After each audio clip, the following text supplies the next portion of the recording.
let me firstly introduce myself to you. For those of you who haven't met me, you might have read a little bit about me in the intro to our course. My name is Kirsten and I'm 60 years old. No, I'm not. I'm not 60, but I feel like 60 because I've fitted a lot of business in my life.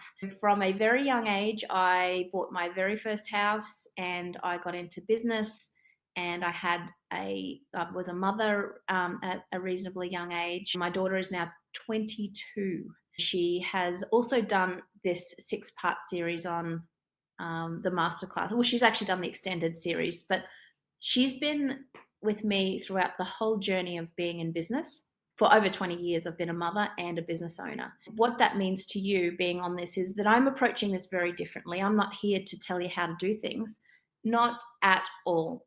I'm here to just explore ways on how other people have done things, how I've learnt from other people on how to do things, but also how things have happened to me and throughout each of these courses, especially the extended courses, that because you guys are on the mini course, so it's a real snapshot of what you get on the extended course. We're going to be fitting over 12 weeks. We're fitting 6 subjects, so 2 weeks per subject, whereas one of those subjects would usually take 12 weeks. So today is going to be a pretty big session. I'm thinking it's going to be around 90 minutes. But while you are here with me live and in the room, how about you turn off your phone, as I have, grab your notebook and your pen, because this masterclass is about you pretty much just going through the motions with me.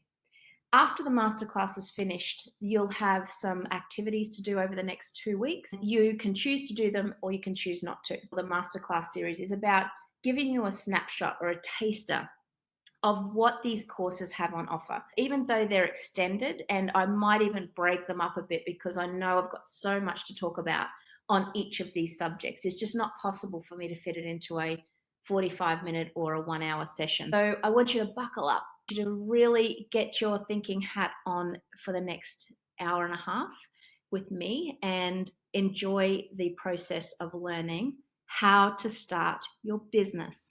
So bear with me while I just switch screens and we'll get started. So the How to Start Your Business course or mini course is going to give you a snapshot into every activity that we'll be covering on the extended course. So if I've skipped over something too quickly, be sure to just send me a little chat item in the webinar here, or if you're watching this after the fact of the course, send me an email and I can actually give you a little bit more insight into the How to Start Your Business activities. And we're starting off with this cool course. Whether you're already in business and you're doing this as a refresher, or whether you've got an idea and you're just wanting to learn how to get started rather than buying a business, I am so glad you're here. You're in the right place. So whether it's going to inspire you in your existing business or inspire you to start your business correctly, let's get started. What are you going to do differently in your business after you finish this mini course? For the next 2 weeks, you're going to have activities to do, and we're going to be working through some basic starter activities. You're going to be watching, hopefully, this recording once or twice. I'm going to have tips, and there's certainly going to be some homework to do. So in the full course, there'll be 7 intense pre-tasked activities. I'm going to flick through them during this presentation just to give you an idea of how I help startup students organize their earliest thoughts. Before they even start the classes, I want the blueprint to be completed because we need to get these earliest thoughts organized and in order. We need to know what the idea is. We need to sanity check these things before we jump straight into the how-tos of starting a small business. They're very, very powerful pre-task activities that you will do once you enroll in the full course. Now, I'm going to be taking you through the 10 powerful steps that will teach you to be smart, stay non-emotional, stick to the facts, and keep an open mind when you're starting out in business. We're cramming about 6 weeks of work into 2 weeks on this course, this mini course with you guys. So the How to Start a Business 10-step program is firstly starting with foundations. I really want to set the baseline for you understanding yourself your business and also your responsibilities as a business owner. Once we get through understanding the baseline or the foundations, we'll go through your idea, your plan, your research, and so on. By now, you would have been able to log into your course library on Zoom in Business. All you need to do is go to zoominbusiness.com, get to the homepage, and you'll click on this icon here, which will say login. It'll come up with whatever course that you have purchased, which will be the MasterClass Basic series. You'll actually be able to progress and complete each of the activities as you go through them. So I've got it all ready for you guys. Let's get started with foundations. There is a quiz that you're welcome to request. It's not mandatory to do the starting point quiz, especially if you're in business right now, because it's not really relevant. But if you are starting out, definitely request the quiz, because it is part of the full extended course. We don't include it in the Masterclass Basics, purely because a lot of people are just wanting to get an overview of the full business life cycle. It's really important to know what's involved and if you're really suited to business and whether self-employment is for you before you actually start a business. So that's what the quiz is all about, and it's a cracker. So you get assessed on this as well. Now, the foundational blueprint for your success is understanding business jargon. I've included a business term glossary in this course. This glossary needs to be printed and kept in your folder or kept close to you and studied. Even sometimes I refer back to certain terms or business jargon, I suppose, just to know exactly what things in their context mean when we relate them to your business, especially when you're starting out. Understanding whatever it is that you're going to be going through in your business, that is what the business term glossary is for you to have a reference point to. It's really about providing definitions for that terminology that you will be going through. If you don't understand it, or if there's something that's not within this glossary, which I'm sure we've missed a few things, but you'll most likely, anything in these courses has been included in the glossary. Every single student that enrolls in our courses will be getting a business term glossary as well.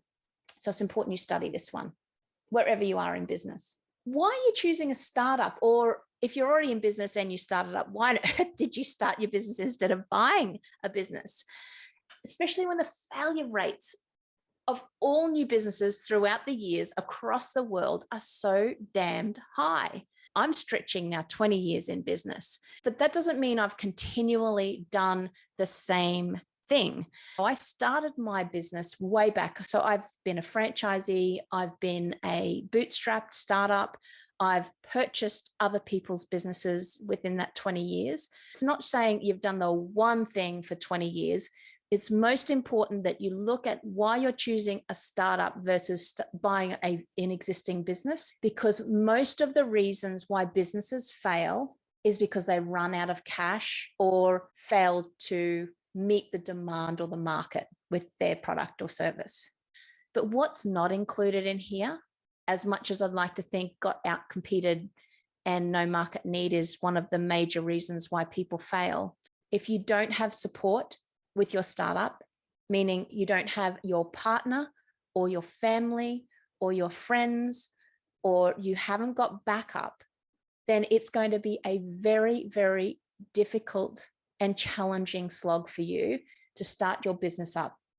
People run out of time. So when you're starting up and you're trying and investing all your time and doing everything yourself, you forget about your bookkeeping, or you forget about customer needs. You're so busy churning through the work that you're not really taking notice of all these small things. So 90% of people who fail in business have run out of cash. They've run into issues with relationships, whether that's relationships with the market or relationships with other people. They've got out competed because they've lost touch, or they just haven't been paying attention to what's needed in their business with their reporting, legal requirements, including tax payments and tax obligations. Massive. And that's across the world. That is a worldwide problem. So most startups just aren't educated on this. That's why this course, the extended course, really does focus on governance and what you need to do when you become a business owner for the first time. What are your obligations? What are your responsibilities when it comes to receiving money, paying taxes, paying employee wages? All right. So that's just a little snapshot for you to get the tone, I suppose, for the topic. Now, when we look at startup characteristics, you probably have already Googled or researched what is a startup or how do I start up a business? And there's heaps of information. You can certainly start up a business by getting Google to help you. But what I suppose the difference between this course, the extended course, and what I can offer you is that I really want you to understand what the difference between a traditional startup and a non-traditional startup is. So in its broader sense, a startup is a new business in its earliest stages of development. We're looking at two characteristics. One is growth and one is innovation. Are you doing something that no one else has ever done before? Or is it something other people have done, but you're doing it a little differently? For most people, the community world would tell you that a hairdressing salon isn't a startup. When you put a new kind of risk on top of, say, traditional risks of starting a business, such as finance or cash flow risks, you look at operational, people, marketing. It's no surprise that most startups fail. So think of a IT consultancy business. We'll call him John. Builds software for clients, and he is working with technology. He's not an innovative business by definition, but he is providing the same service that other IT consultancies all over the world are providing. John can grow his business more linearly, and he can get paid per hour. So growth would require him to maybe hire new developers, and that would increase his costs at a similar rate to his revenues. But then one day, John might notice that all of his clients have a similar problem, a very unique problem. So he decides to invest some time in developing his own bespoke software that no one else has ever created before. And it's aimed at solving that specific problem for his clients. This is a startup project. This is a true startup project because it's innovative. It is solving a problem in a new way. It's scalable, which means it's gaining new users. It doesn't increase the costs of running the software linearly, which is important to know. So the startup characteristics are really important when you're thinking of your idea before you get started. So I hope that makes a bit of sense. I kind of get a little bit passionate about the foundations of a startup and whether you've got a growth or an innovative product, a traditional or a non-traditional startup. So that's a good thing to be going around in your mind and working out where you're at with your idea. These are the common marketing problems. We've covered that product market fit. We look at competition. So startup projects are reasonably innovative, but competition in some form early on can actually be a good sign. But you have to be aware of your competition. So this comes into our researching your idea. We look at value adding, lack of focus, funding. If no one's willing to pay, you have a problem. So monetizing that product, or that's a big one. Looking at profitability, profit margin, looking at the top line and the bottom line. Looking at cash flow. So overspending and cash flow are two top factors in that startup value. So if you don't have cash, you might have lots of profit and no cash flow. That's a risky business. So be aware of that as well. Team problems, knowledge and experience. We have friction. So different personalities and poor leadership, massive issue, especially in relationships when you have a mum and dad or a husband and wife team. Leaderships can be really challenging, family businesses. Motivation is a big one. Usually true entrepreneurs are energized and motivated, but sometimes you go through your dips, and when you're going down on that decline, you stay excited or you reach out to people, remind you of why you're doing what you're doing. Lack of motivation can definitely affect your business and could be a slow death of your business. We hope not. But also availability. Starting a brand new business requires an enormous amount of time and energy. So that common mistake is trying to juggle full-time work while trying to start up a full business. Validation. Make sure you do talk to your customers. These are all things that we'll go through in researching. Look after your personal well-being. So your business is not a cause for martyrdom. We all fall into that trap where we do way too much. But starting from scratch, by definition, means that things can be professionally challenging. So make sure outside of that professional realm, you are doing okay. All right. Have that support team with you. And risk. Startups are very risky. So when we go to selling your business down the track, risk is the factor that we value on. The higher the risk of your business, usually the lower the value. Always remember that. And of course, invest in knowledge and experience. So I'm so thrilled you're here doing this mini course with me. And I've spent the first half of this lesson on looking at lessons learned. We haven't even got into the snapshot of the course yet. So I hope these common lessons and overview of what a startup is can help you with seeing whether the full extended how to start a business course is for you. When we get into the pre-tasks, which I'll just flick through, we're going to start with looking at what type of business you're starting. And then we'll be looking at the demand, why you're actually starting the business in the first place, how much income your new business will be generating, when you want to start making money. So what launch date are you going to have? You need to really set yourself a deadline. What's your action plan? And if you don't usually have that at the beginning, you'll certainly have it by the end of the course. Most importantly, who's going to be supporting you throughout this journey of startup?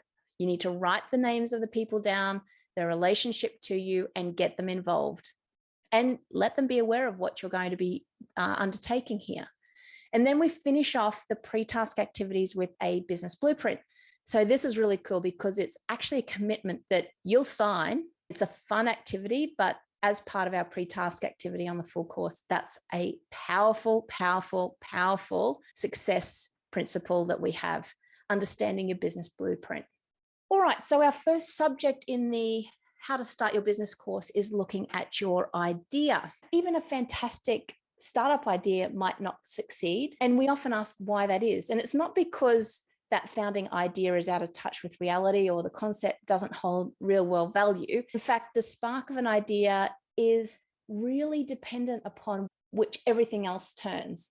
So the idea itself will not make or break a startup. It usually comes down to you and how you approach this idea. A lot of the best startups that I've found haven't succeeded because of the intangibles involved in their business. And when I say the intangibles, like they're an interconnected kind of web of factors that can help you jump from the idea stage to the problem solving stage. Right at the beginning of this subject, we look at whether you have what it takes.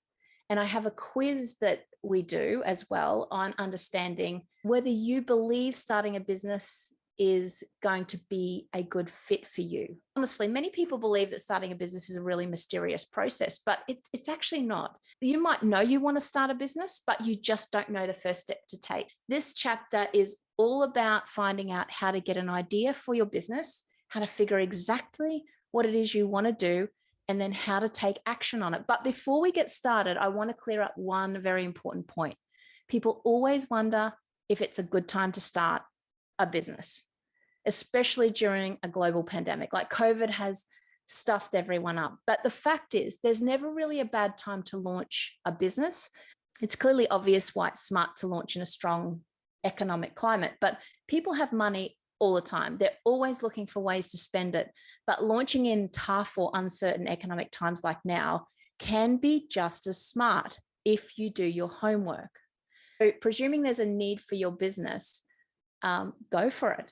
Many people hold off on these things and they're reluctant to launch in tough times. Now's a chance for you to get noticed. And depending on your idea, in a down economy, there is often things like equipment or even entire businesses for sale at bargain prices.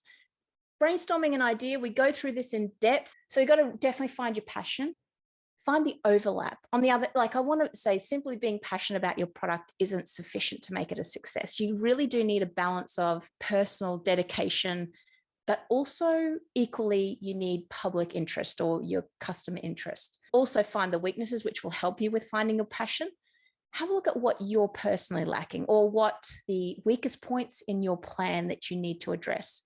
Now, people will care enough about your idea to pay money for it. Find that out. And honestly, the best laid plans almost always have blind spots and oversights. So before you move forward on your idea, it's really wise to approach that idea from every possible angle. For the most helpful feedback, ask me. You can step outside of your immediate friend and family circle, which I highly recommend. If possible, float your ideas to other successful business owners or entrepreneurs and mentors. I'll be brutally honest, and I'm sure they will too. And they'll often help think of potential roadblocks or problems that were in your blind spots. Take this feedback seriously, but you need to ask for it first. And then you'll be able to shore up your weaknesses early on and avoid any catastrophic pitfalls in that development process of your idea. Also, the little things. Just because you're not inventing something brand new doesn't mean that you can't still offer novelty. So there's always room for improvement and innovations. You just have to find those little things and decide to do them better. And then think long term. Oh my gosh, think of Elon Musk. I mean, he started PayPal, and now he's flying rockets. If you want to get into business and understand what you're wanting to do, I think, going back into forward-thinking innovation, where the heck did Elon Musk get his ideas from? And I do remember him saying that he was always thinking about the future of humanity. So he kind of brainstormed the solutions to future problems. And did he get lucky? We're not sure. He probably knew that short-lived problems would have short-lived solutions. He tackled those big problems, the future of humanity problems, and from PayPal to rocket ships and electric cars. And I think he's even done like a submarine car and a time-traveling capsule from San Francisco to Los Angeles. It's just innovative thinking. So you may not need to design rocket ships or Hyperloop capsules, but look, the world will experience other types of problems down the road. What will they be? How can you start solving them now? Whether you're in business currently doing this course or whether you're looking at starting up, everything is about you thinking about how to solve other people's problems and how people are going to pay for those solutions. Maybe not today, but eventually they will. And now is the time to start thinking about it. Plan is so critically important. When you're launching a new venture, the first thing is give it a name. Now I'm jumping ahead of the game here, and I've got a one-page plan in front of us here as an example. But let's just give your plan a name. I don't mind if you've got one already, write it down on paper, do it right now. But if you haven't got one, write down something, call it my project. This really just helps make it real for you, and it'll help when talking about your business plan. Even if you want to kind of go and do a online search, I go to GoDaddy and type in a name, or go to Net Registry, type in a name that I'm thinking of and see if the domain's available. If it's available, that's a good indication the name isn't being used by another business or company. If it's not, I always Google the domain name and see what's being used for. So this process helps with your market research, and I am jumping ahead, but with the one-page plan, I've put this ahead of any research because I want you to get in your mind that there's a framework for planning. There's a specific framework for startup planning, and this is it. It's a simple one-page plan. And then it's a living document that we're going to be working on as we go through. And you need to cut out the jargon and fluff on this, get straight to the point. Like this guy, we create beautiful, ethical clothing at affordable prices for essential wardrobe basics.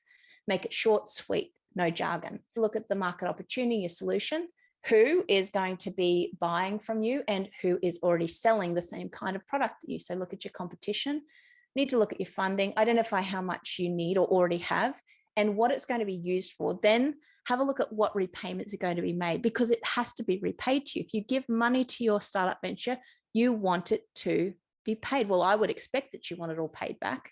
I do a little segment on running a household. How do you run your household? What is your relationship with money?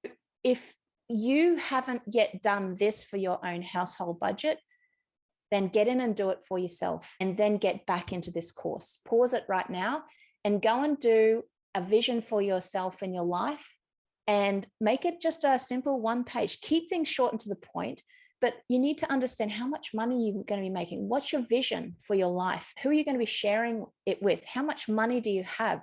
What are the milestones in your life that you want to, and look at the team that's around you. Often hard to write something short. So if you need to do a household budget, later, and you want to do this first, whatever, but they go hand in hand as a startup business. If you've never done this before and you've never been responsible for paying taxes outside of your usual income or employment, please do a household budget and a one-page plan for your life.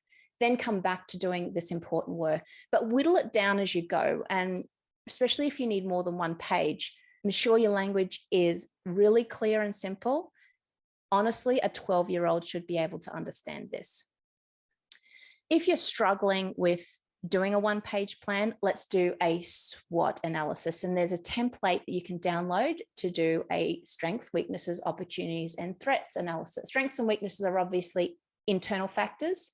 The strengths are what you're going to capitalize on, and the weaknesses are what you're going to monitor. They're very important because it's about what you do well, what you do better than others, what unique capabilities and resources you possess, and what others say about your strengths. And I often think, you should be doing a SWOT analysis of yourself and your idea first. And it is important. We get to it at some point, but let's just ease into it. Look at areas you can improve on and look at areas that you can eliminate. Research is about creating new knowledge.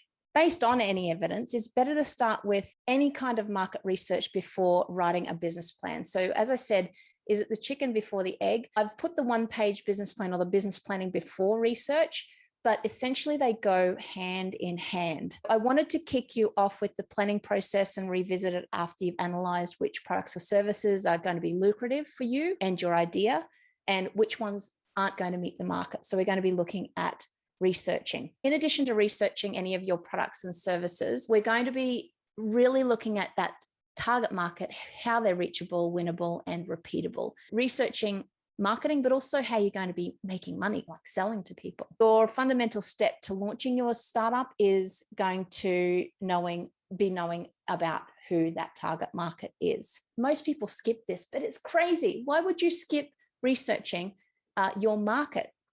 And roughly speaking, like, business owners do research it because they need to avoid issues and create possibilities, but they get lazy. They know they have to do it, but they tend to skip it. So please don't skip researching this. And I have an activity sheet that helps you just step by step ask you questions about your product. So you can download that in this particular research class. And again, it's only a mini snapshot of what the actual full class would be in the course.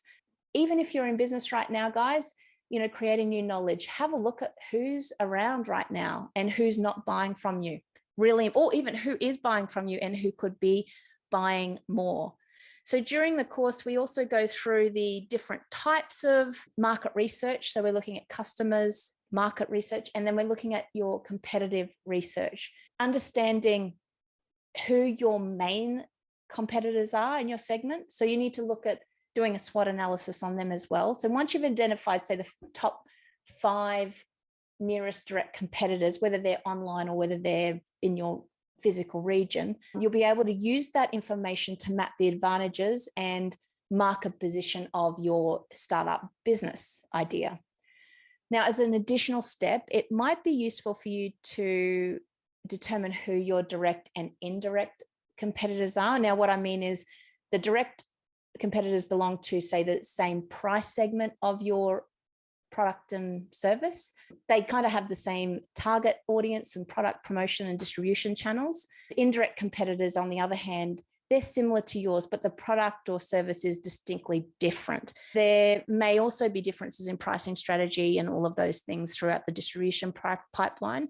But after you've identified those main components or indirect competitors, make sure you continue with defining those key features of your product or service. Use that activity that you'll download in this class to try to answer the question of what makes your competitor unique and why potential customers or clients would choose your product over theirs. The 5 common mistakes that people make when they're getting started in business is they only talk to friends and family about their idea.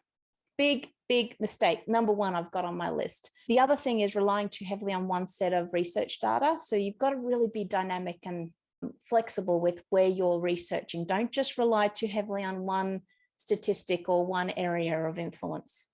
Also, failing to research your competitors is number 3 on my list of the common mistakes, and then also researching the wrong group.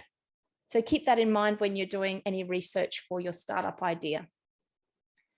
Or my favorite subject. We spend a good 2 weeks on the budgeting module for the How to Start Your Business course. And now more than ever, business owners, especially startup business owners, should have a plan in place to manage their money during uncertain times. So even if your business is not directly impacted and you're already in business watching this, it's likely your customers or competitors or even your supply chain or your workforce will be affected to some extent. We are still experiencing the effects of COVID, wearing masks and having restrictions.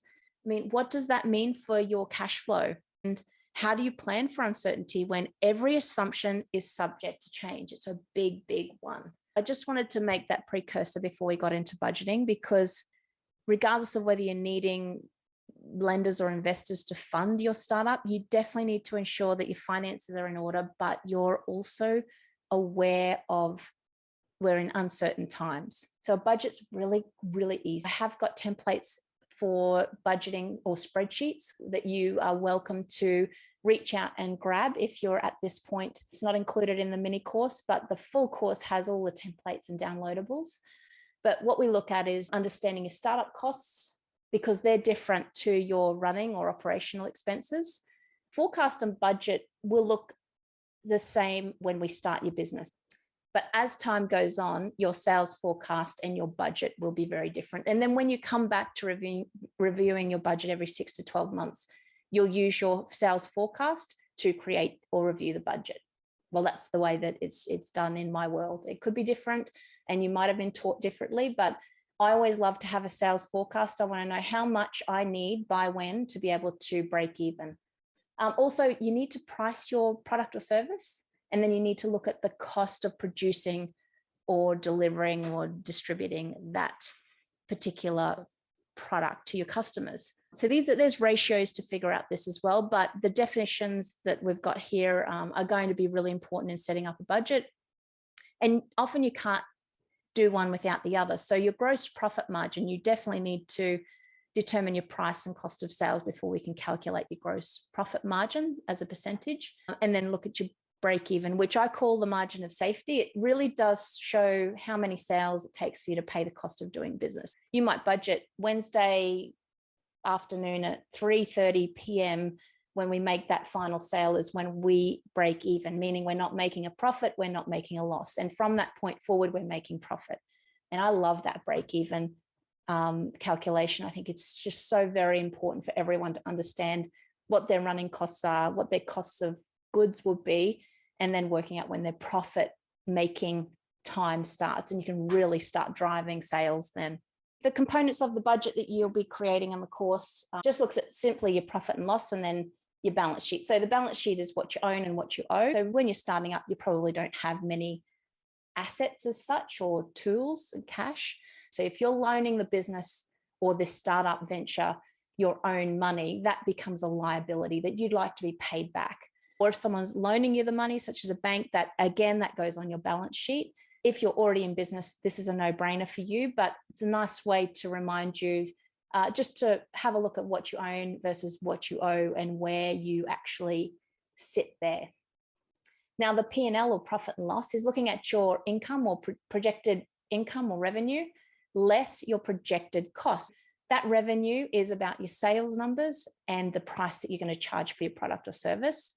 And then you also look at your projected costs of running the business, your setup costs or your startup costs, and then the cost of delivering those services or products. So this is a snapshot of a startup budget. Again, the glossary of terms is going to help you very much when you're looking at the financial aspects of your business. So what is true profit? Well, money in is your income or revenue. Money out is your cost of goods or your expenses. And the difference to that is your profit. So if we have money in, which is sales, income, revenue, money out, cost of goods, and the difference, we call that gross profit. But then from gross profit, we deduct any operational costs.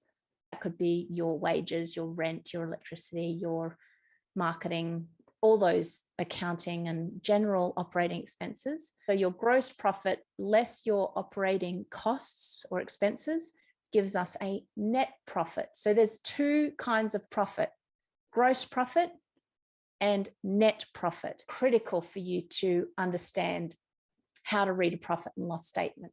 Our target in business is to be profitable. If you're a bit stuck on what profitability is or how to calculate a break even, or if you're going to be making a loss, which is quite possible in the first stages of any startup, you're not actually going to be making money. It'll be a slow burn. You have to work backwards. So you don't go into business to not make a profit. If I can teach you anything, it is definitely that. So we're going to also understand the difference between cost of goods and cost of services sold, or cost of sales, if we want to call it that. And then also setting a sale price. So during the course, with your startup idea, we look at what you're going to be selling or pricing your product or service at, what it's going to cost you to produce, and then what your gross profit margin would be.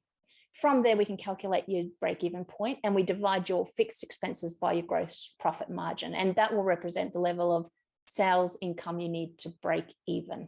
Again, it's just a snapshot to give you an idea of what we do in a startup budget when we set it for business. Or, okay, funding. Ask yourself the question, do you actually need to raise any funds to start your business? I reckon 9 out of 10 businesses need some kind of funding, capital or cash injection. When you do need that funding, it's going to really depend largely on the nature and type of your business or your idea. If you're looking for outside funding, such as bank lending or angel investing or venture capital or some kind of crowdfunding, for starters, especially as a sole trader or partnership, you can't sell like a stake in your business, and you can't issue a share document unless you're a corporation company. So the idea at the core of your business will also affect that business funding option. So traditional lenders, especially at the moment during COVID, like banks, they don't really go for unproven or out of the box ideas. So you really have to start thinking about how you're going to find the money.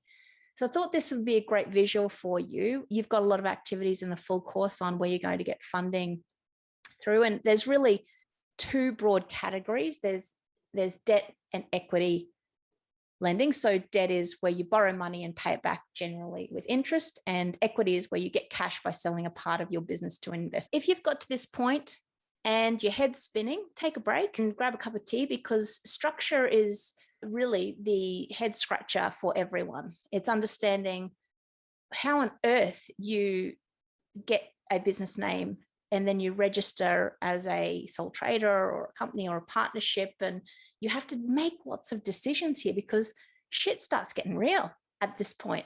If you've got through these 5 stages of the how to start your business course, and then you go, oh my gosh, I actually need to start making some decisions on what structure I'm going to be operating under legally for my business and my trading entity. Wow, congratulations, you've got here. I think this is a great graphic for you to have a look at. And again, remember, I'm in Australia.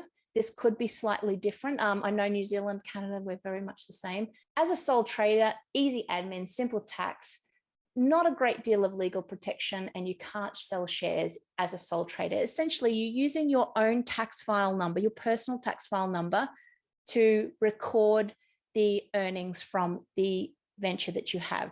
What's going to suit you? The business structure is the way you're going to legally operate your business. And it can certainly be changed as you grow your business. So most startups do start as a sole trader, and then they grow into a company. So these are the types to consider. And the option you choose is going to impact on how you operate, how you're taxed, and even how any business decisions are made. Okay, choosing a name. Have you got a name yet?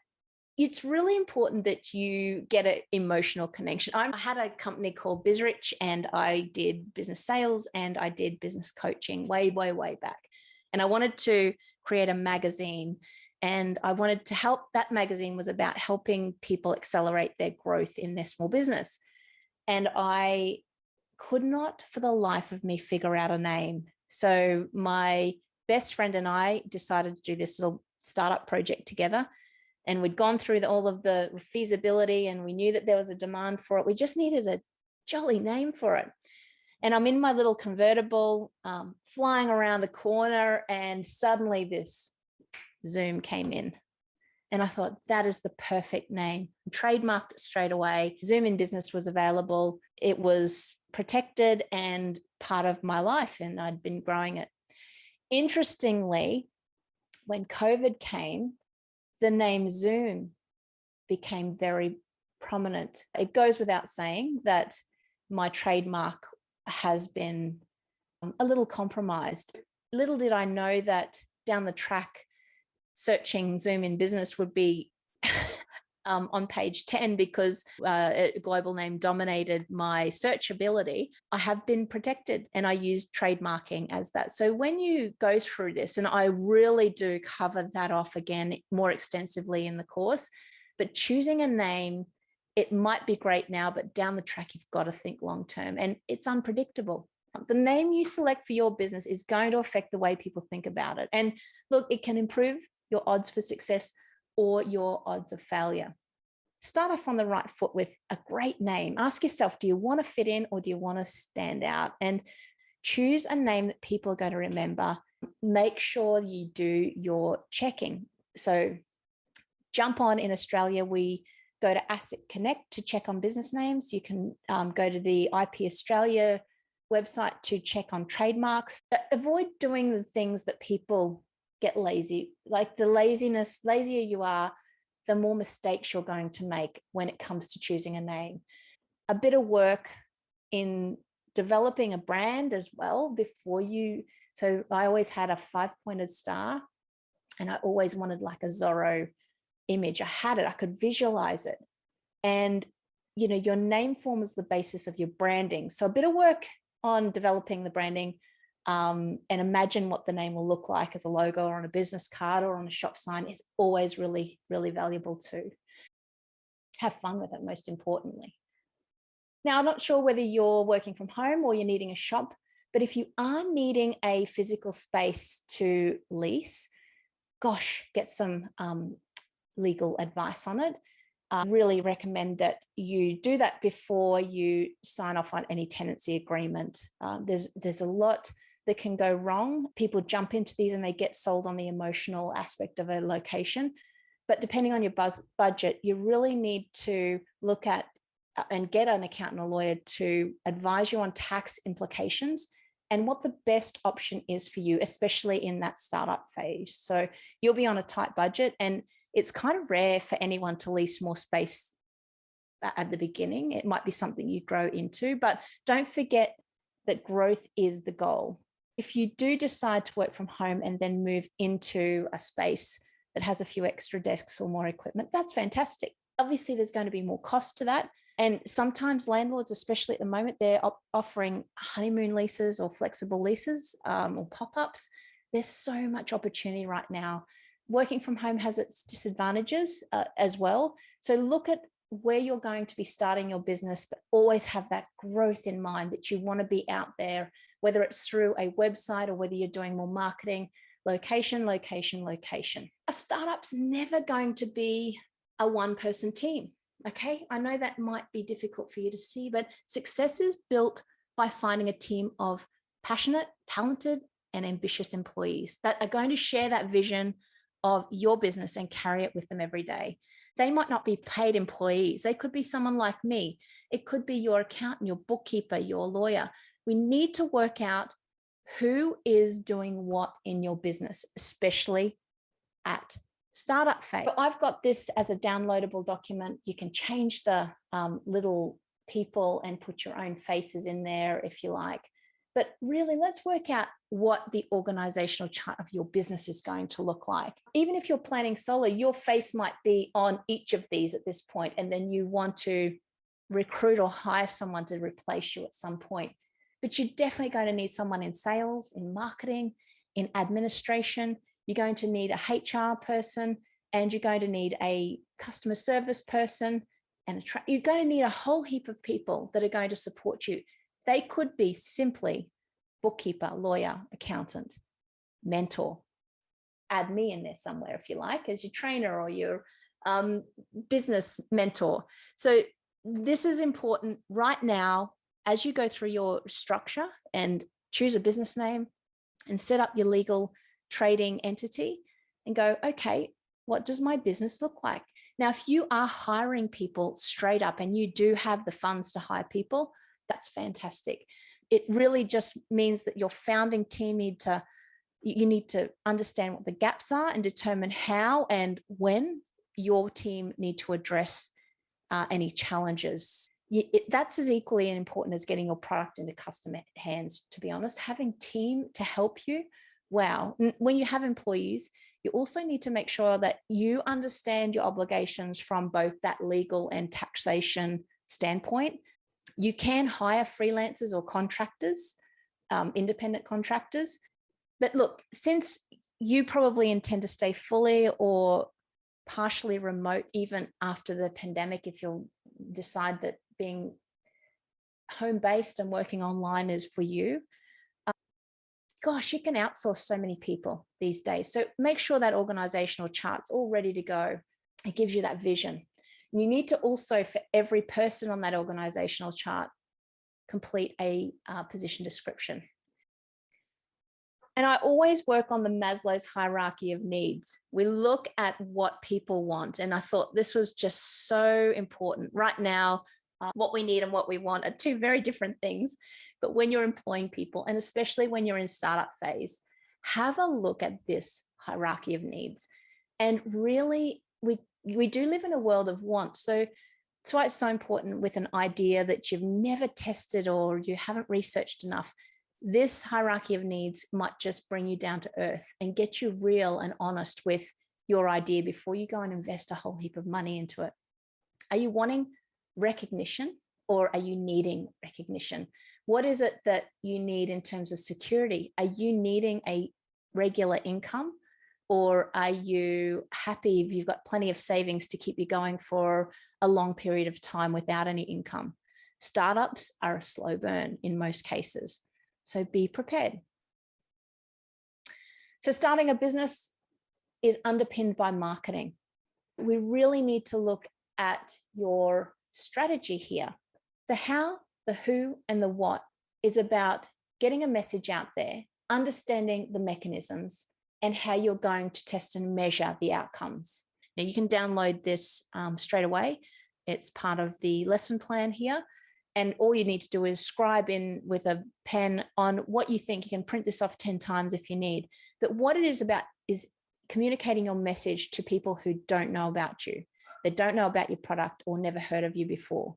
That's the challenge with marketing. Lead generation is one of the most expensive activities that you can do in your business.